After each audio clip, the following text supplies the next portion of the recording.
What's good, YouTube? It's your boy Wales, New Jersey, back again for UFC Noche at the Sphere this Saturday night, live in Vegas. Let's take a look at some of these fights on this card.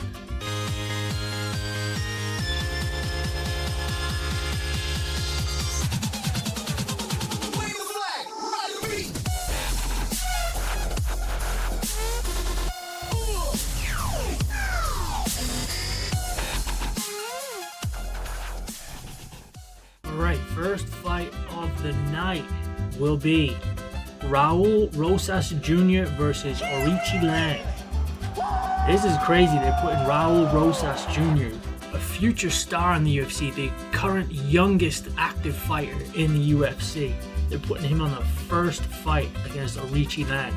Now, Raul Rosas Jr. is 3-1 in the UFC with his last win against Ricky Turcios. Before that, he beat Terrence Mitchell, lost to Christian Rodriguez, also beat Jay Perrin. Now, this kid's been on a bit of a tear up until Christian Rodriguez, but even after that, he's had some nice fights for second round stoppages. This kid is a young superstar in the making. All the fighters on this card are Mexican since it is Mexican Independence Day. Dana White said this whole card is a love letter to Mexico. It should be one of the greatest combat sports events that we've ever seen, really, as fans and as fighters too, to fight in the Sphere with that huge screen, and it should be a great event. And they're kicking it off with Raul Rosas, and he's taking on Orichi Lang, who is 3-3 in the UFC, with his last fight was a win against Johnny Munoz Jr. Did lose to Ayman Zahabi, also beat Jay Perrin, Cameron Else, lost to Cody Durden, Jeff Molina. So this is I think this is a given for Raul Rosas Jr. here. They want to start off the event big. I think Rosas takes this first fight, I'd say second round TKO for Rosas in this one. And then up next, Edgar Chairez versus Joshua Van. Then we have Yasmin Jugareri versus Ketlin Souza. Then Manuel Torres versus Ignacio Bahamondes. Then number 5th ranked Irene Aldana versus number 8 ranked Norma Dumont. Then we get to the main card.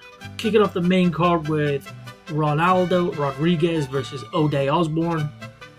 Then we move on to Daniel Zellhuber versus Esteban Ribovics. Then we get to the featured bout, Brian Ortega versus Diego Lopez. This should be a good scrap here. Brian Ortega is 8-3 in the UFC with his last win coming against Yair Rodriguez with a third round arm triangle choke. He'd lose to Rodriguez the fight before that due to an injury.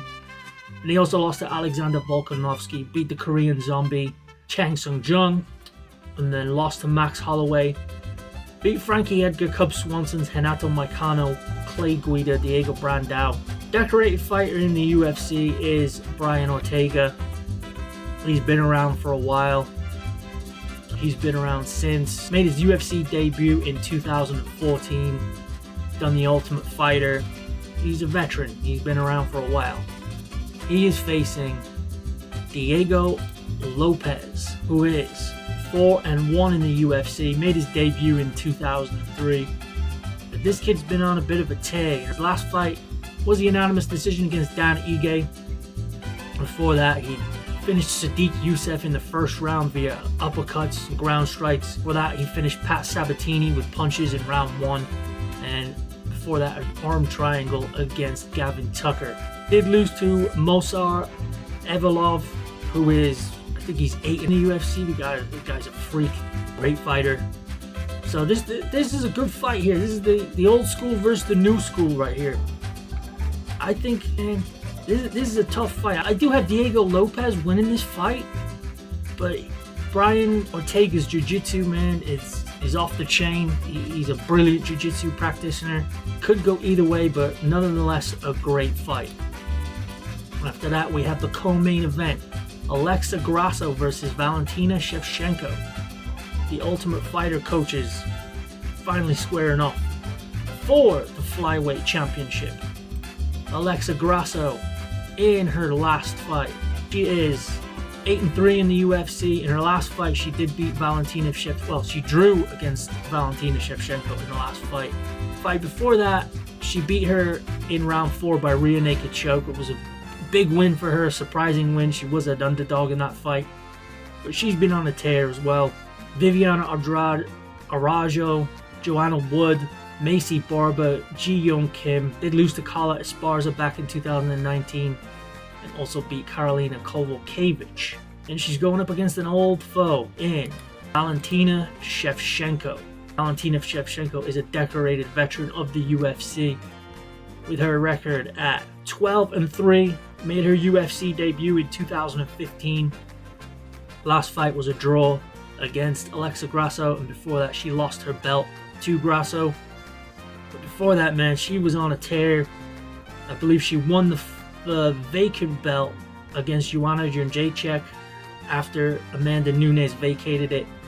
Shevchenko did lose to Nunes twice back in 2016 and 2017, but then she fought Jędrzejczyk for the vacant title and beat her by unanimous decision.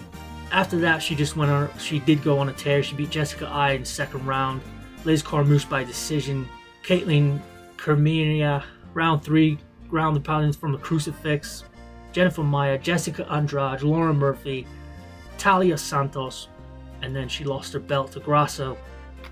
I think this is going to be an interesting fight. I think this fight will go the distance.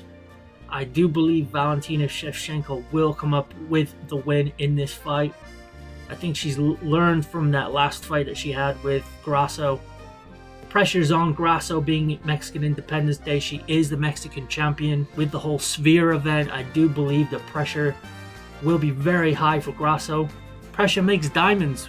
Will Alexa Grasso be that diamond? We shall see on Saturday night. And then we get to the main event of the evening.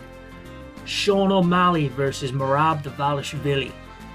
Sean O'Malley, the current champion. He is 10-1 in the UFC, made his debut in 2017. His last fight, he fought Marlon Vera, which was the only loss that he had on his record. So he scratched that loss off. Before that, he sparked Aljamain Sterling, that was a great fight. A little bit tricky by his coaches, though. Old Sugar Sean O'Malley's coaches yelled out, they yelled out, Sterling, you gotta go. And Sterling went inside the freaking zone with O'Malley, and he just got fucking popped. Put him down and finished him by ground strikes. A little bit of sneaky, tricky coaching there, but hey, whatever works, right? And before that, he beat Peter Yan by split decision. That, I do believe, was his toughest fight in the UFC against Peter Yan. That was a very close fight. It was a split decision that could have gone either way. Before that, though, he beat Paiva, Chris Montinho, and Chris Montinho came in fucking 4 days' notice and hung in there for 3 rounds. He got absolutely battered. I think that was one of the most, that fight had the most significant strikes landed in one fight, man. It was crazy. He beat Thomas Almeida, and then his only defeat in the UFC was to Marlon Vera. Vera caught him in the leg kick, and he couldn't stand. Eventually got him down and just elbows to God, man. Just smashed him up on the ground in the first round, too.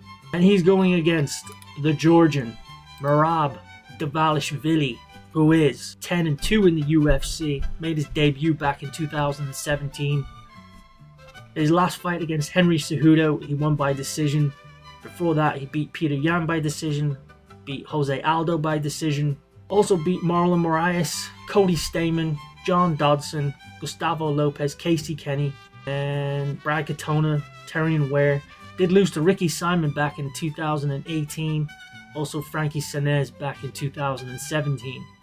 But Merab has a gas tank for days, and he's a very, very strong wrestler. As you can see, most of his wins do come by decision. He did beat Marlon Moraes by second round ground and pound. So Merab really doesn't finish fights. He's got a gas tank for days, and he just wears people out with the takedown, man. Constantly puts the pressure on. But can he put the pressure on with O'Malley? Can he get inside on O'Malley without getting struck? Because O'Malley's speed is something else, man. And it should be a good fight, man. Good fight. I'm going to take O'Malley in this one. I can't bet against O'Malley. Till we see what this guy has done in the UFC so far. A lot of people do say he is the next Conor McGregor. Personally, I wouldn't go that far, but he's on the trajectory to go there. But we shall see, lads. Should be a great event from the Sphere. This should be something that we've never seen before in any combat sports, really, with that huge screen that's there. I'm really interested to see how they're going to do this. It should be a spectacle. It should be a very, very good watch. As always, guys, don't drink and drive and enjoy the fights. Peace.